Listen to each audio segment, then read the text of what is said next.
Prapannaparijataya Totra Vetraikapanaye Jnanamudraya Krishnaya Gitamrutaduhe Namaha. Om. Dear friends, welcome to the study of Gita. We are seeing the 61st shloka. In fact, we read that shloka and we were about to go to the 62nd shloka. But let me just recapitulate what we saw in the 61st shloka of the 18th Adhyaya. We are in the 18th chapter, as you know. That is the last chapter of the Gita. And we just read shloka number 61, which is a wonderful shloka, which is talking about Ishvaras sarvabhutanam hruddeshe arjuna tishtati brahmayan sarvabhutani yantrarudhani mayaya. So that is, what does it mean? So just to recapitulate, the Ishvara, that cosmic being, is in the hearts of everyone. The Ishvara is in your heart, is in my heart, and in everybody's heart. And that Ishvara is actually making us move. Actually, it looks very, very pedestrian.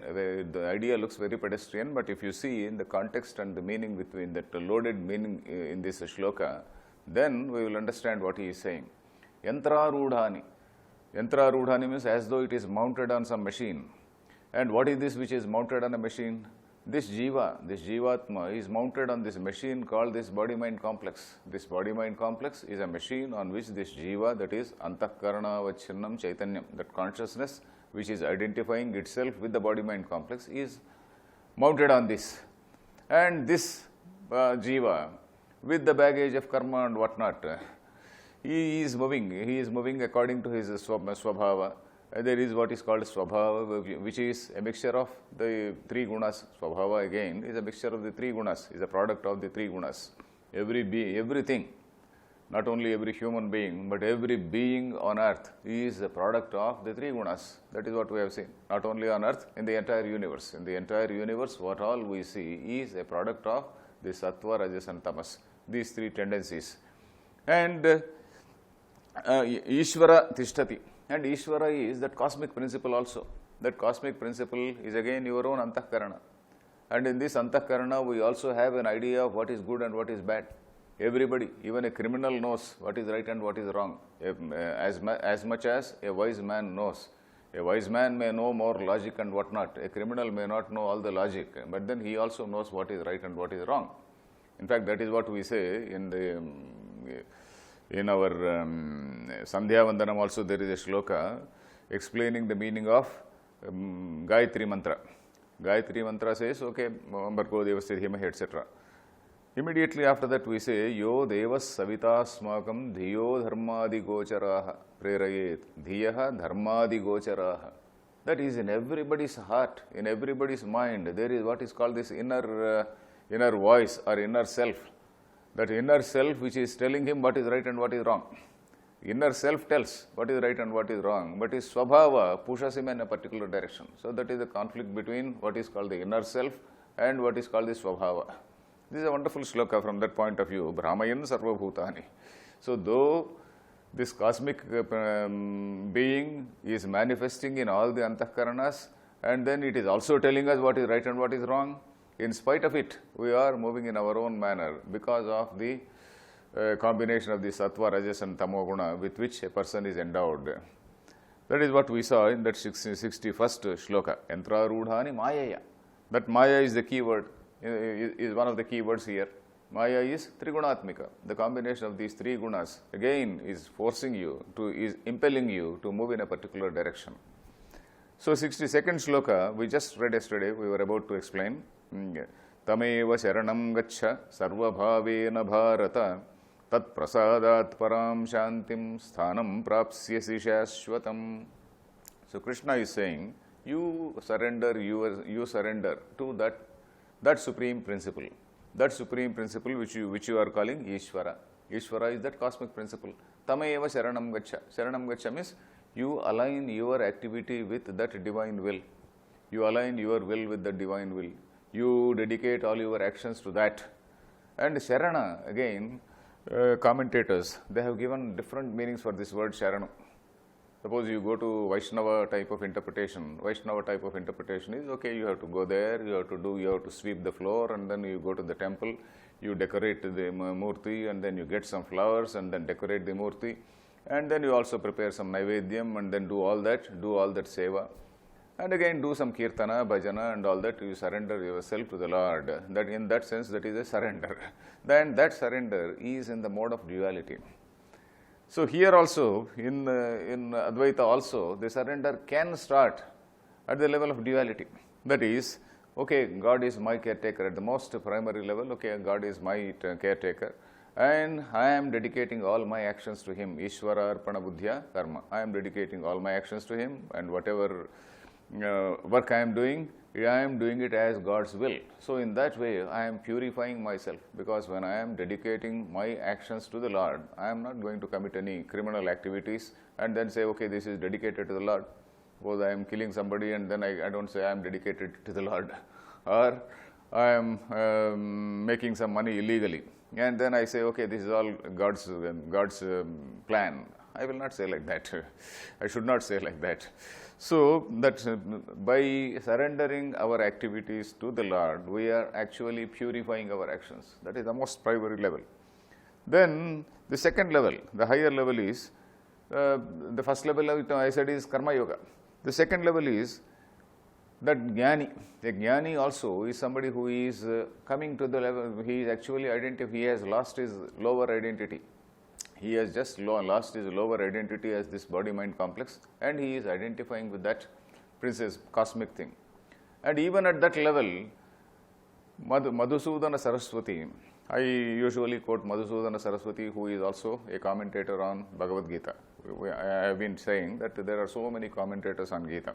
Apart from Shankaracharya, I am also telling Shankaracharya's commentary. I am also telling from the commentaries of many other people, like for example Nilakantha, I quoted several times. Madhusudana Saraswati is another gentleman. Shankarananda is another great scholar who was the guru of Vidyaranya. So I quote from different people. So Madhusudana Saraswati quotes a nice line.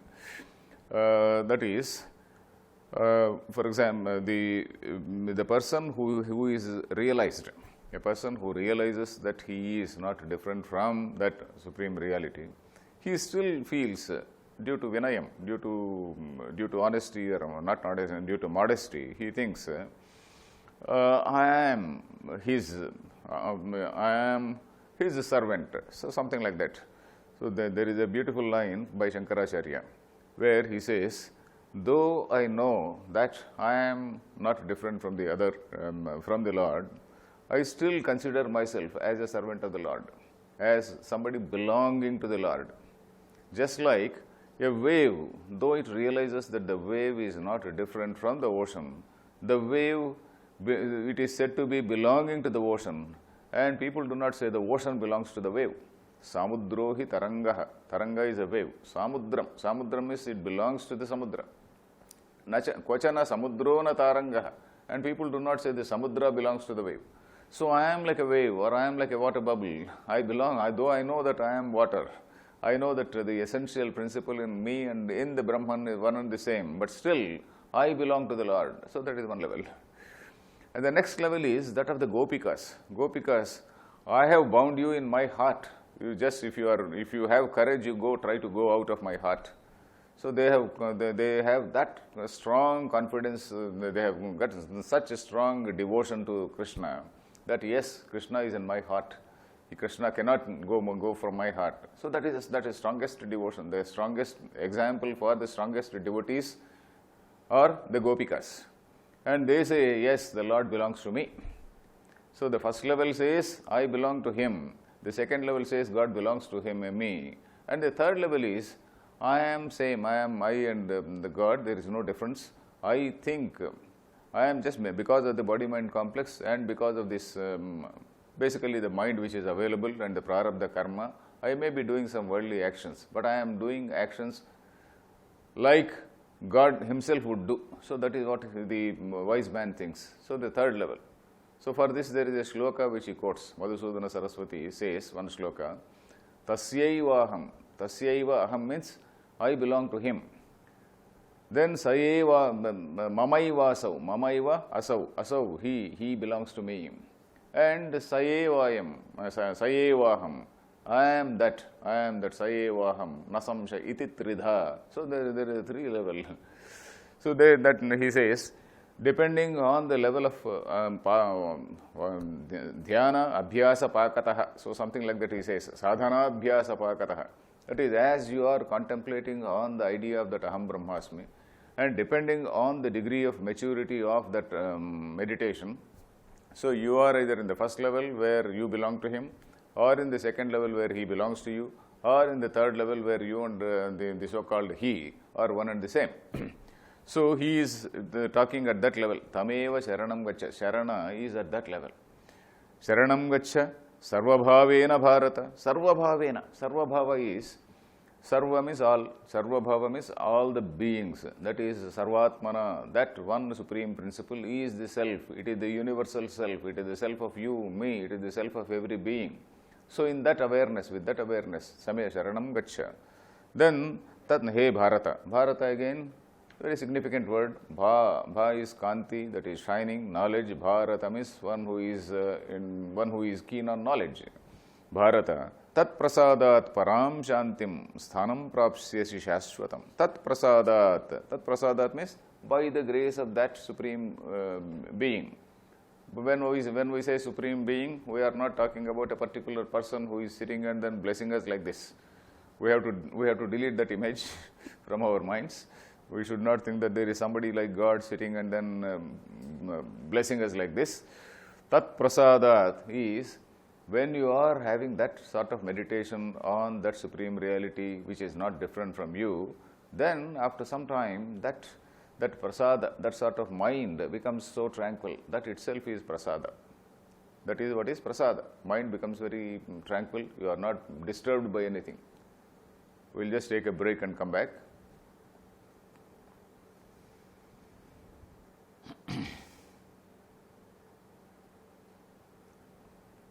Let us come back. So, tat prasadat means not that God is sitting and then blessing you as a person who is apart from you. When you are meditating on that supreme reality as something which is not different from you, that is going to give you a clarity of mind. And with that clarity of mind, all our shoka, moha, all the delusion, grief, sorrow, all those things, they do disappear. That is what is prasada. Prasada means a tranquil, a very happy state of mind, a very peaceful state of mind. Tat prasadat param shantim prapsyasi. Param shanti. That is supreme level of bliss. Shanti here means bliss. Shanti also means withdrawal from all these different types of activities. Withdrawal, mentally withdrawal from all types of activities. Param shanti. Because of the total disappearance of the lower self. So the lower self, I am so and so, I am this, I am that, this is my property, this is my wife, my children, etc., etc. All those things, when they disappear, then he is in that para shanti. Param shantim, and he has also no friend, no enemy. So that means no friend means the entire universe is his friend. It does not mean that he becomes a cynic. A wise man does not become a cynic. When we say that he has transcended raga dvesha, it does not mean that the man has become a cynic. It only means that he does not hate anyone. There is a love which is equally manifest for everyone. He loves everybody unconditionally. So no raga dvesha, and param shantim. Then sthanam prapsyasi. Sthanam actually means a position, a place, a position. But here, of course, we should not think that God is somebody who is sitting in some place and you are going to get that sthanam.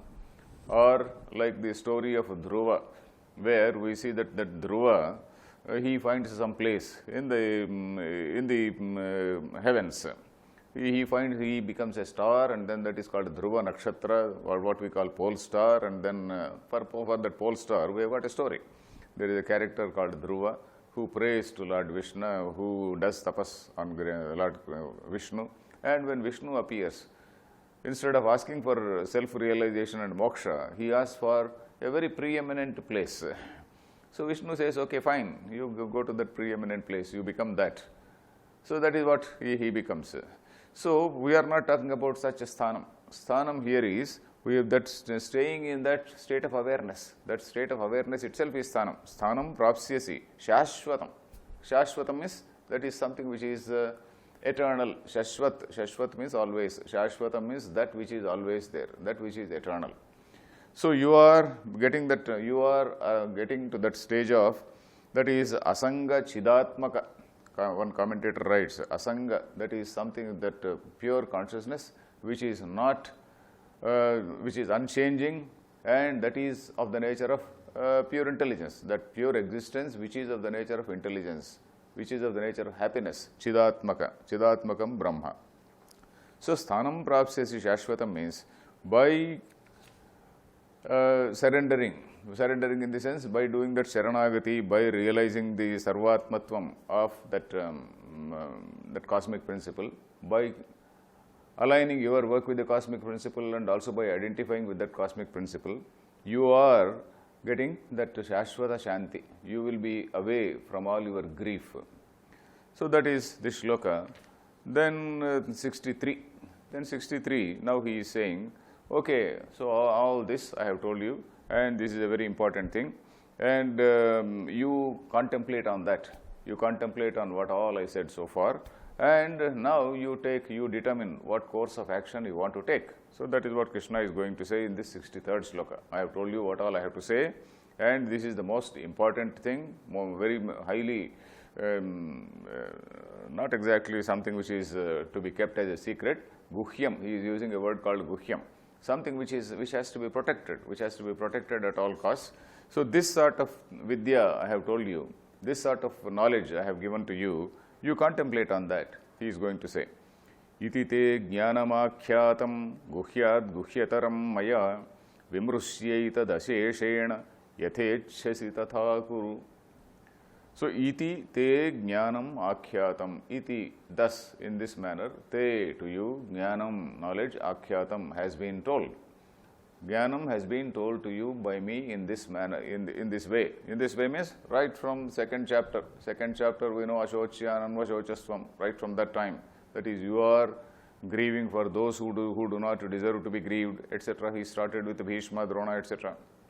So from that time onwards, from that point to this point, 18-62, iti te jnanamakyatam. So I have told you. And what type of jnanam is it? Guhyat guhyataram. Guhyat. Guhyam is something which has to be protected. Protected does not mean that you have to keep it, you should keep it to yourself, and then you should not tell anybody, and only some particular type of people have to be given. Not like that. Guhyam, in the sense that this philosophy, that the jiva is not different from Brahma, it cannot be appreciated by all the people.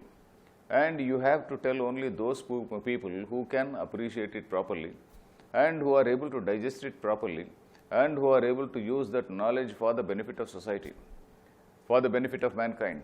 Suppose you tell all indisciplined people, suppose the indisciplined people, they also become philosophers. Suppose everybody becomes a philosopher, and Kalau Vedantina survey. Suppose everybody becomes a philosopher and says, yeah, there is nothing like that, it is all pure intelligent, constant consciousness which is manifesting as you, me, which is a universal consciousness, is not going to die. I can do anything I want. So that means that his ego, that I, has not gone. And when we say to somebody who is not a disciplined person, who has not done any austerities, who has not purified his mind, then what will happen? He is a sort of, he can become a monster. He can become a sort of enlightened monster. So there is an enlightened person is different, and enlightened monster is different.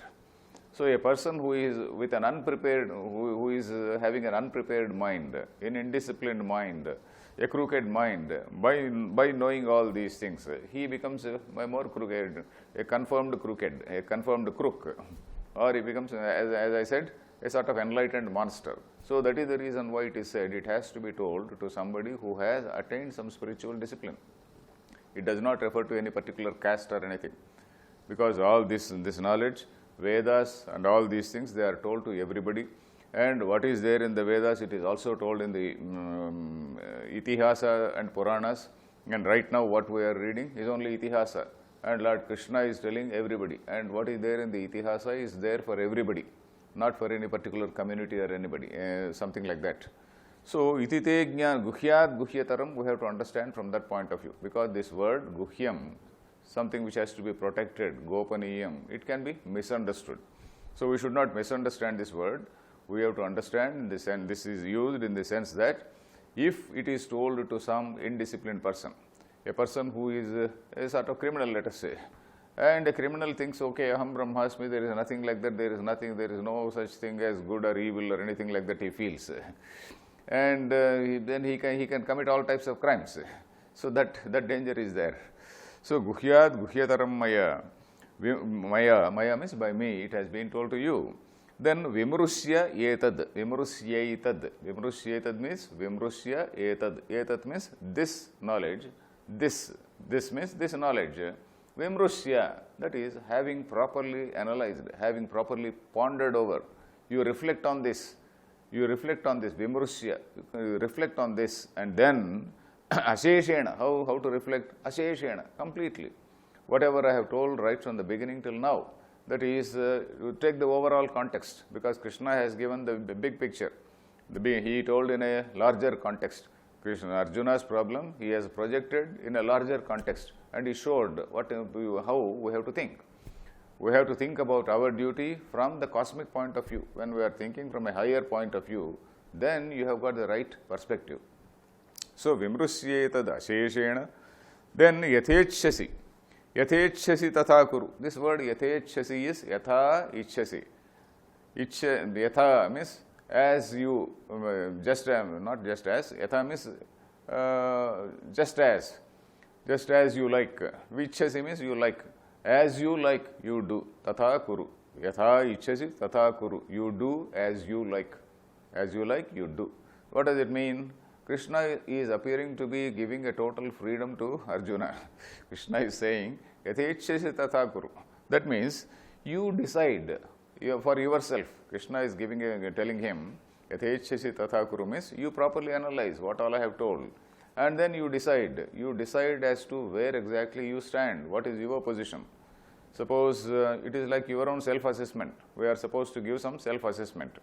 And in all our self-assessment or CVs, we naturally project ourselves in such a glowing manner that much of it may be untrue also. So, and in fact, unfortunately, the modern competitive world likes only that. If somebody writes in a very, very genuine manner or honest manner, he may not even be considered. So, people are expecting untruth from the prospective employees. Even great CEOs or maybe great companies, they are expecting untruth from the prospective employees. So, that is very unfortunate. But anyway, we are not in that position. Here, Krishna is telling about yathechasi, when what Krishna is meaning is, you decide for yourself as to where you stand. Are you in the level of a jnani, or are you in the level of a karma yogi? So you try to do. Right now, Arjuna is not even a karma yogi. Arjuna right now means till now. Now probably with these 2 hours of teaching, because we know that the entire Gita, it takes about 2 to 2.5 hours. The whole discussion takes about 2 to 2.5 hours. In that 2.5 hours, maybe he has been thoroughly impressed. He is thoroughly impressed, and then he wants to become a karma yogi. Okay, fine. Up to karma yogi, we can definitely agree to that, because Arjuna also is a man. He is not somebody not like us who is totally cut off from the Vedic tradition. He is a man very much in the Vedic tradition. He is a person who has studied the Vedas. And in Ekachakrapura, they were all studying Vedas. They were in the guise of Brahmins, and then they were studying Vedas. So he is a man who knows something.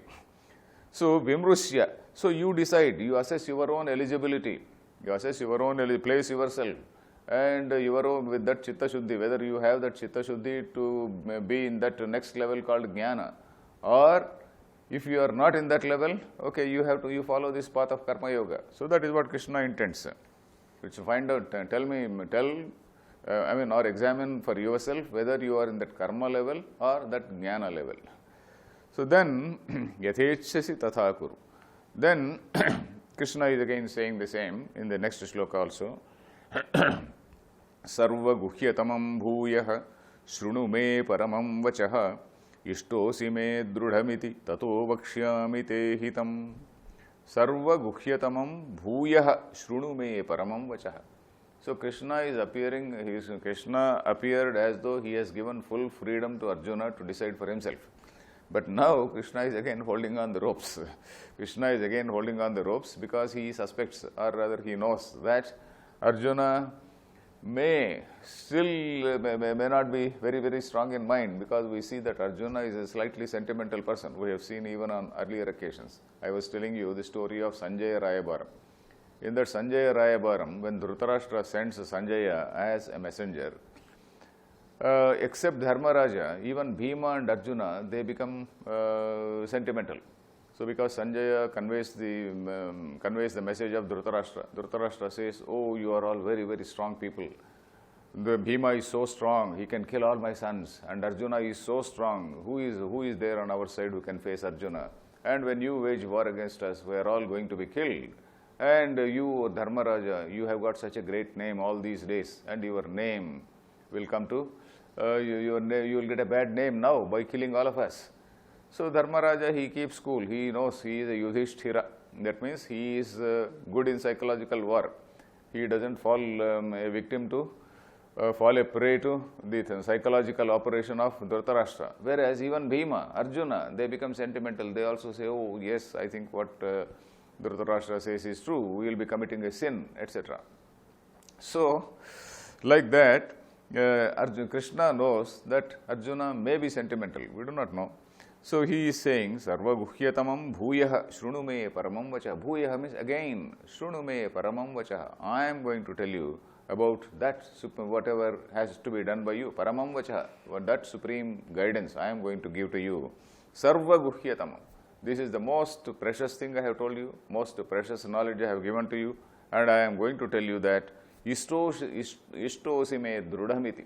You are a very, very dear person to me. Ishtaha means you are a very, very dear person to me. Drudhamiti, very much. Tato vakshyami te hitam. I want to tell you what is in your hitam, what is good for you. So in the earlier sloka, he said, you do what you want to do. He said, I am going to tell you what is hitam, what is good for you. So we will continue tomorrow. Harihi Om Tat Sat.